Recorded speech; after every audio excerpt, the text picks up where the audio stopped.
అయిపోయి ఉంటుంది. కానీ నాకు కాకినాడ ప్రజల భాష అయితే బలిష్టం అండి. మేము ఇంట్లో నేను కూడా సరదాగా మాట్లాడుకుంటాను. ఎలా మంచిగా తీసుకురావాలి అంటే ఆయన వస్తున్నానండి, ఆయన వస్తున్నానండి. ఎందుకంటే అంత స్వచ్ఛమైన కల్మషం లేని భాష, నాకు చాలా ఇష్టమైన భాష ఇది. సో మేము పక్కా తెలుగు అమ్మాయి. నేను యేసుక్రీస్తు వారు అంటే 1, 2, 3, 4, 5, 6, 7, 8, 9, 10 అందరి దేవుళ్ళు ఆయన ఒక దేవుడు అనే. కానీ యేసుక్రీస్తు వారి ప్రత్యేకత ఏంటి, ఆయన మాత్రమే ఎందుకు దేవుడుగా అంగీకరించాలి అని తెలియని ఒక స్థితిలో నేను ఉన్నానండి. నేను పక్క హిందూ బ్యాక్గ్రౌండ్ నుంచి వచ్చాను. స్వతహాగా నేను ఈ కులాలు మతాలు ఈ పేరు చెప్పడానికి ఇష్టపడనండి. నేను యేసుక్రీస్తు బిడ్డగా నేను పరిచయం చేసుకోవడానికి నేను ఇష్టపడతాను. కానీ ఈ అంత్య దినాల్లో అనేక మంది ప్రభువులు ఎరిగిన వారు కూడా ఆ యేసు ప్రభువుని మేము అంగీకరించి బయటకు వస్తే అదేదో ఒక పెద్ద తప్పని, అదేదో ఒక దోషం అని, యేసు ప్రభు చేసే మేళ్ళైతే కావాలి, ఆయన నామాన్ని మాత్రం చెప్పడానికి భయపడుతున్నాడు. బహిరంగంగా ఎందరైతే అంగీకరిస్తారో రేపు నా పట్ల వారిని అంగీకరిస్తారని ప్రభు వారు చెప్తున్నారండి. నా యేసయ్య మాల అంటే నేను మాల, నా యేసయ్య మాదిగా అంటే నేను మాదిగా, నా యేసయ్య బ్రాహ్మణుడు అంటే నేను బ్రాహ్మణుడు, నా యేసయ్యకు కులము లేదు అంటే నాకు కూడా కులం లేదండి. మనమంతా ఒకటే కులం, బోధకులం. దేవుడికి మహిమ కలుగును గాక. అయినప్పటికీ తెలియాలి కాబట్టి చెప్తున్నానండి. మా నాన్నగారి పేరు కొండపాటి ఆజ్ఞానండి చౌదరి గారు, మా అమ్మగారి పేరు విజయలక్ష్మి.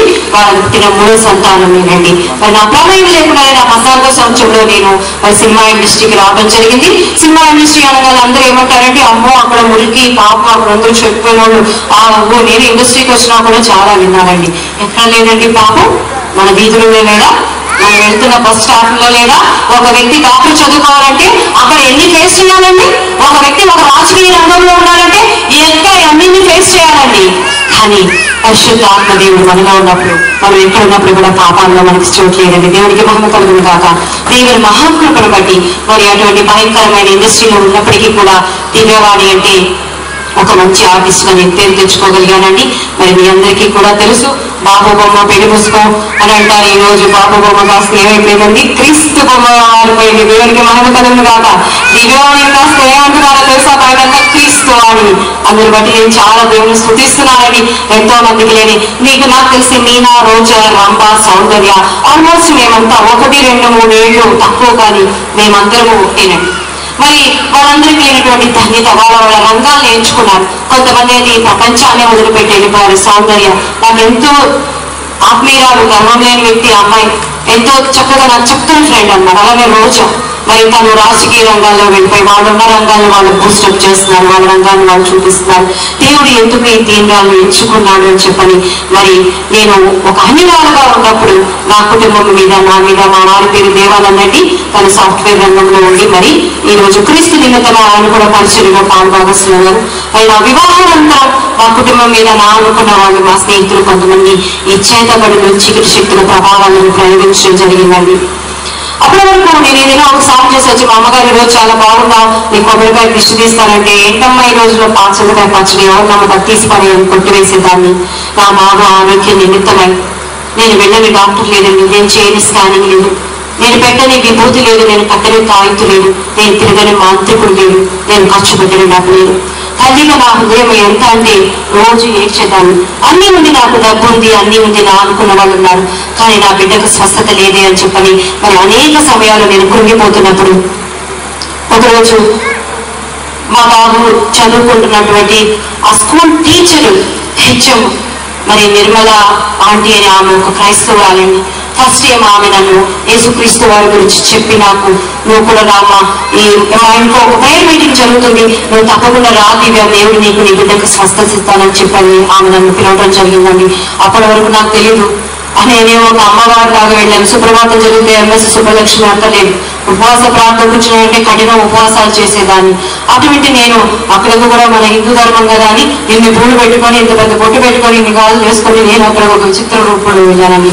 కానీ ఆ రోజు మొట్టమొదటిసారి దేవుని సన్నిధి నన్ను తాకిందండి. ఎంతసేపు అక్కడ ఒక మలయాళపు పాస్టర్ వాక్యం చెప్తూ ఉన్నాడు.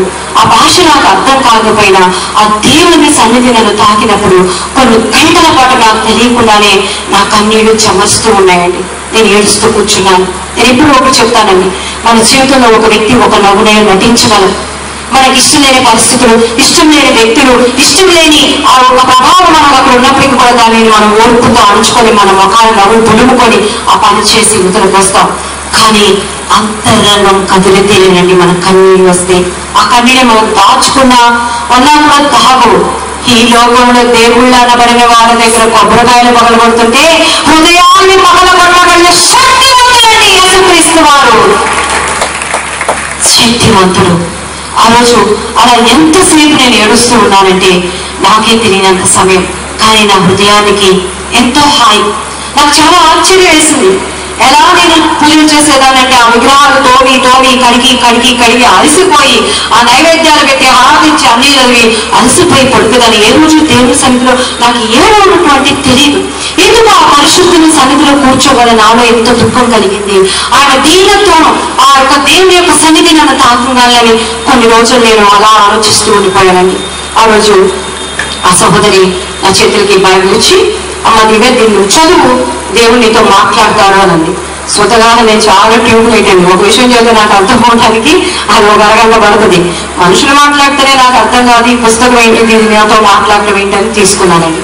మా ఇంట్లో దీనికి కూడా కొన్ని ఒక 6 నెలల పాటు దగ్గర హారతిచ్చి కొబ్బరికాయ కొట్టి పూజలు చేసిందాను. ఒకరోజు ఎందుకో దేవుడు నాకు ప్రేరణ వచ్చి ఏంటి అసలు నాతో మాట్లాడతానన్నావు, ఏంటి ఇది మాట్లాడుతుందంట నేను ప్రార్థనని కూడా నాకు తెలియదు. దండం పెట్టుకుని నేను అయ్యా నువ్వు నాతో మాట్లాడతావంట మాట్లాడని పుస్తకం తీసినప్పుడు దేవుడు నాతో మాట్లాడండి. తూర్పు పడమర ఉత్తర దక్షిణ ఎటు